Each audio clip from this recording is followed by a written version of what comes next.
mangrugin ti pangipaay ti Department of Social Welfare and Development Cordillera iti ayuda kadagiti masaknan iti transport sector baban iti assistance to individuals in crisis situation.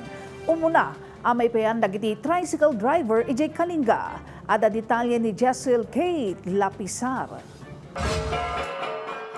Naituding amang ipaay ti tulong pinansyal ti Department of Social Welfare and Development Cordillera kadagiti tricycle driver ti rehiyon babaan iti pilot implementation ti cash relief assistance. Target dati 1,187 at tricycle driver ijay Tabuk City, Kalinga no sa dino maiwaras ti 5,000 pesos cash assistance da inton April 8 tapno makatulong kadagiti driver a maysa kadagiti kang runaan nga apektado ti panggadan na gapu iti panagnato ti presyo ti lana kanda duma agagatangan. Ipalpalagip ti ahensya ti akam dagiti local government unit ti rehiyon iti panang organisa. Update ken kompleto ti listaan da tapno masigurado ang maipaayan iti ayuda dagiti amin a driver iti lugar da nga agkasapulan. From the Operators Drivers Association, magsabit sila ng listahan sa LGU and ibabalidate yan ng LGU. Yung validated list, yun yung i-certify nila na eligible beneficiaries na papunta doon sa DSWD.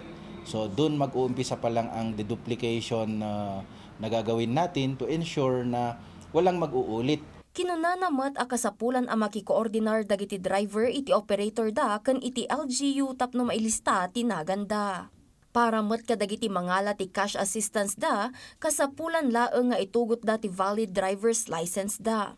Photocopy ti valid driver's license nga addaan ti wet signature ken kasapulan a personal nga agturong ti driver iti aldaw ti panangiwaras ti ayuda. Malaksid mat iti cash relief assistance at damot laeng dagiti livelihood assistance ken programs a mabalin nga ipaay ti ahensya kadagiti agkasapulan. Nupay nang rugin ti panangipaay ti tulong kadagiti jeepney driver ijay National Capital Region, maiururay mo ti direktiba manipod iti Central Office tapno mangrugi dagiti dadduma a rehiyon ang mangiwaras ti tulong kadagiti dadduma a kamong ti sektor ti transportasyon.